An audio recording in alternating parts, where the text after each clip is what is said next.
Për të kaluar pak dhe tek aktualiteti në Shqipëri sot, jemi në mandatin e 4 të një qeverie që e quan veten socialiste, po që mendoj se është socialiste vetëm në emër, sepse nuk personalisht nuk është se kam parë ndonjë politik mirëfill të majt. Jo vetëm që nuk ka patur politika të mirëfillta të majta, por besoj që në disa çështje, në të paktën që kam ndjekur unë, për shembull kur diskutohen sindikatat ose kur diskutohen çështjet e punëtorëve, ka qenë qeveri kundër të majtës. Pra një qeveri e majtë që në fakt bën politika në emër të kapitalit dhe që favorizojnë kapitalin. Ndërkohë një nga retorika dominuese që dëgjojmë shpesh në media dhe në debate, është lidhja e pabarazive të thella ekonomike që ekzistojnë me korrupsionin dhe me krimin organizuar. Që sigurisht besoj se ekzistojnë sepse i shohim vazhdimisht. Dëgjojmë deklaratë thënie të tipit filan person ose X është i pasur, po e dim gjithë si ka arritur aty ku është. Nga një anë është e vërtet, shumë njerëz janë pasuruar përmes korrupsionit apo afërsisë me pushtetin.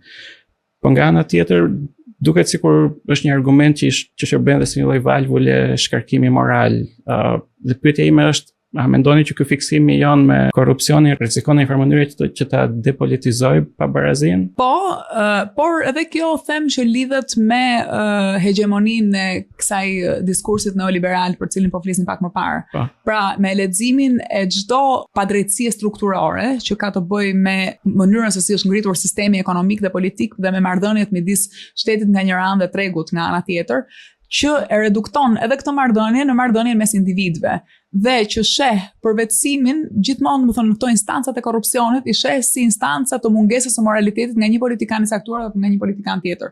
Unë nuk dua ta reduktoj këtë sepse them që përgjegjësia individuale është gjithmonë shumë e rëndësishme dhe të gjithë aktorët politik kanë aftësinë të vënë kufi, të ndërtojnë struktura më të pastra.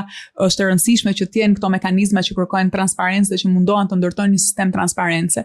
Por nga ana tjetër, në një shoqëri ku shteti varet nga ekonomia, varet nga tregu, varet nga kapitali, duhet edhe të jemi realist për faktin që tendenca e kapitalit është që të blej shtetin.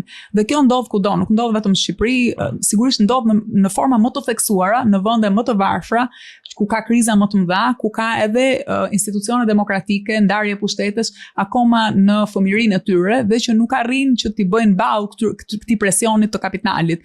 Por që ky presion i kapitalit mbi shtetin ekziston në të gjithë shtetet dhe thash në shtetet e dobta, në shtetet e vogla, si Shqipëria është akoma më i madh, arrin të blej akoma më shumë të shoqërisë.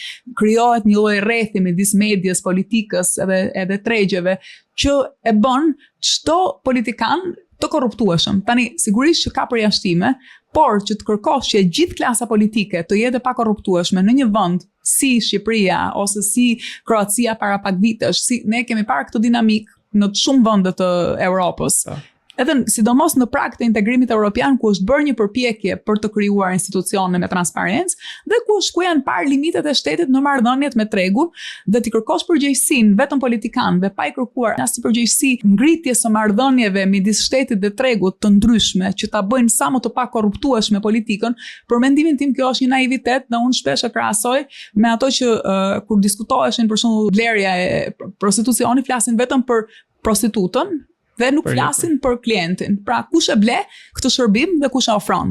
Dhe është një mënyrë për të mos kërkuar rrënjët e një problemi, por për të ndarë gjithmonë tek manifestimi i atij problemi sa herë që përsëritet. Nga ana tjetër, një nga gjërat që më shqetëson është që po krijohet dhe një gjeneratë e re të pasurish që janë pasardhësit e këtyre që mund t'i quajmë politikanët e korruptuar ose oligarkë ose mund t'i vëmë emra të ndryshëm, të cilët nuk janë pasuruar domosdoshmërisht duke bërë diçka të jashtëligjshme, por përmes trashëgimisë. Dhe pyetja ime është si duhet të mendojë e majta në lidhje me përgjegjësinë, rishpërndarjen dhe drejtësinë në raste kur padrejtësia është e trashëguar dhe nuk është e kryer nga një individ. Ne këtu mund ta shohim nga disa aspekte. Një është aspekti i thjeshtë dhe i meritokracisë. Pra ka një argument kundër pasurisë së trashëguar që është thjesht argument meritokracie.